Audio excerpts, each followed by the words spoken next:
Para começar, temos a capa no estilo interativo de sempre. Na capa podemos ver um pouco da cidade, que apesar da destruição, me parece bastante inteira. Dito isso, o tempo passou e fazem 3 dias que o meteoro caiu. Genos e Saitama assistem o jornal onde o apresentador fala um pouco sobre os últimos dias. Genos comenta que a Associação de Heróis errou ao chamá-lo. Deveriam ter chamado o Saitama, que com a ajuda do Cavaleiro de Metal, os danos à cidade seriam bem menores. Como se a associação fosse convocar um herói de classe C para resolver um desastre de nível dragão. Vira e mexe, alguma coisa não faz sentido, mas se isso acontece, seria absurdo. Mas bem, Saitama diz que o Genos está pensando demais e também comenta que o próprio Genos disse que o Cavaleiro de Metal é um babaca egoísta. Ele também reforça que não é do tipo que trabalha em equipe. Sem falar que ninguém foi de caixão, o que foi um saldo muito positivo. Isso faz o Genos pensar. Ele comenta que o soco do Saitama tirou muito poder do meteoro. Sem a intromissão do Careca, as cidades vizinhas seriam afetadas pela queda, mas graças ao soco, só a cidade Z foi afetada. Já comentei que ninguém ter virado estatística é absurdo. Com isso dito, Genos revela em pensamento que a cidade Z odeia o Saitama, supostamente porque ele causou toda a destruição na cidade. O que já não faz sentido. A outra opção é estar morto. Mas por algum motivo, as pessoas odeiam o Saitama. E digo mais, alguns heróis até entendo, mas a sociedade, tipo assim, tinha 3 heróis de classe S envolvidos nisso, saca? Mas é aquilo, o Saitama não pode subir direto pra classe S no capítulo 22. Ou então, o mangá não teria mais de 200 capítulos. Então o que seria natural, não vai acontecer. É igual ao Saitama ficar na classe C depois de ter batido todos os recordes físicos só porque foi mal em uma prova escrita. Ainda mais em uma organização corrupta como a Associação de Heróis, mas enfim. Genos decide não contar sobre a má fama do Saitama. E o Careca acaba puxando outro assunto. Ele ficou curioso para saber se de repente, depois da treta do meteoro, ele teve alguma mudança de rank. O que é impressionante, Saitama só tem disposição e proatividade quando o assunto é lutar contra monstros. O cara nem pra dar uma espiada no site da organização. Mas, tudo bem, Genos olhou e traz informações. Segundo o Cyborg, ele e o Cavaleiro de Metal subiram na classificação, uma posição para cada. Genos subiu para o 16º e o Cavaleiro de Metal subiu para 6º. O que achei bem pouco, porque uma das justificativas para o Saitama não ter subido de classe é justamente o Cavaleiro de Metal ter recebido a maior parte dos créditos. Mas bem, com isso dito, Genos revela o novo rank do Saitama. O Careca de capa saiu da posição 342 e foi direto para a 5ª posição da classe C.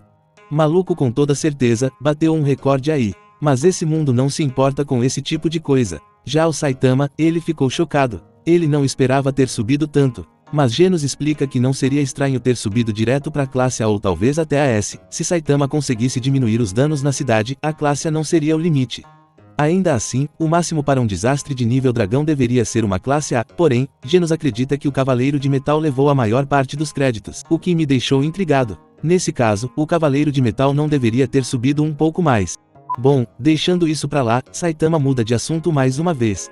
Ele comenta que vira e mexe, quando está vendo o jornal, o pessoal fala sobre nível de desastres e coisas assim, então ele quer saber o que isso é. O Bonito agora recebe informações pelo jornal. O mundo realmente gira, né? Mas, dito isso, Genos explica. Os níveis de desastres são 4, começando pelo mais perigoso, o nível Deus, uma ameaça para toda a raça humana. Depois vem o nível Dragão, uma ameaça que coloca em risco várias cidades. Depois vem o nível Tigre, uma ameaça que pode destruir bairros inteiros. E por fim, o nível Lobo, esse nível é o mais baixo e engloba qualquer crime local. Seja causado por monstros ou não. O Genos chega a comentar que sempre achou que os heróis usassem os níveis para decidir se vão ou não enfrentar um monstro. Ele acaba recebendo uma resposta excelente do seu professor que diz, se os heróis não saírem para lutar, quem vai? Parece heróico, mas só parece. De qualquer forma, Genos começa a escrever cada palavra em seu diário para nunca esquecer. Enquanto Genos está ocupado, Saitama decide dar uma volta no bairro. O Genos por algum motivo não quis ir, e mesmo sabendo que o Saitama poderia ser hostilizado, Genos nem se deu ao trabalho de se oferecer para ir, mas um momento que não faz muito sentido, no entanto, possui um propósito. As pessoas estarem com raiva do Saitama também possui um propósito. Mostrar que existe uma corrupção que envolve todo mundo. Mas sentido não faz. De qualquer forma, Saitama sai para dar um rolê e não acredita no que vê.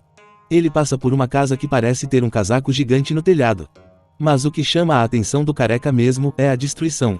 Saitama comenta que já viu muitas cidades destruídas, algumas ele ajudou a destruir, mas ver a própria cidade nessa situação, deixa um gostinho amargo na boca, mas o amargo passa e ele fica irritado que a casa de um antigo vizinho babaca, não foi destruída. Falando nisso, não caiu nenhuma pedrinha na casa do Saitama. Bom, no meio do passeio, o Regata de Tigre surge do nada. Ele já vai chamando o Saitama de mentiroso enquanto o Saitama nem se lembra do cara. O que acha um absurdo, como se esquece de alguém com um cabelo listrado em dourado e preto. Mas tudo bem, o cara do tigre se reapresenta e segue chamando o Saitama de mentiroso, já que ele não consegue acreditar que um herói da classe C desconhecido assumiu o maior trabalho na destruição do meteoro. Aqui você já vê que a narrativa não bate. Se Saitama foi anunciado como principal responsável pela destruição do meteoro, ele ficar na classe C não faz sentido. Porém, o problema é maior, já que tinha 3 heróis de classe S na hora e, teoricamente, eles deveriam ter testemunhado e concordado com o Saitama. Isso deveria ser o natural, por assim dizer. Ou seja, chamar o Saitama de mentiroso, não é chamar só ele, o maluco está dizendo que os heróis da classe S mentiram também. E isso é loucura, imagina a cena. Nessa situação, existem 2 possibilidades. A primeira é, se o Saitama está mentindo, porque os heróis de classe S não dizem nada. A coisa mais lógica seria os heróis revelarem a verdade e pronto. Ou então, imagine que Saitama está mentindo, mas ele convenceu 3 heróis de classe S a confirmar a história dele. Dito isso, não importa a situação ou qual é a opção correta, a resposta será a mesma. Mexer com o Saitama é loucura. Ou seja, a construção desse problema não faz sentido. Mas, existe um propósito. E o propósito disso é mostrar um pouco mais da corrupção da organização. E digo mais, acho uma merda esse tipo de narrativa, mas consigo viver com isso. Voltando, Saitama fala que destruir o meteoro foi simples para ele, além de não se importar muito com essa questão de nível de desastre. Porém, o Regata de Tigrinho vê isso como uma afronta, então grita para o seu irmão. Ao mesmo tempo, ele deixa claro que o seu irmão é um dos melhores heróis da classe B. Um pouco de terror psicológico. E para combinar com isso, o cara chegou dando um pulo nada a ver e gritando, eu sou o Regata Preta Buraco Negro. Um representante dos hétero top de academia. Dito isso, esse babaca chega revelando a treta. O que está sendo dito nos bastidores é que o Saitama seguiu os heróis e tirou proveito da situação para ganhar os créditos.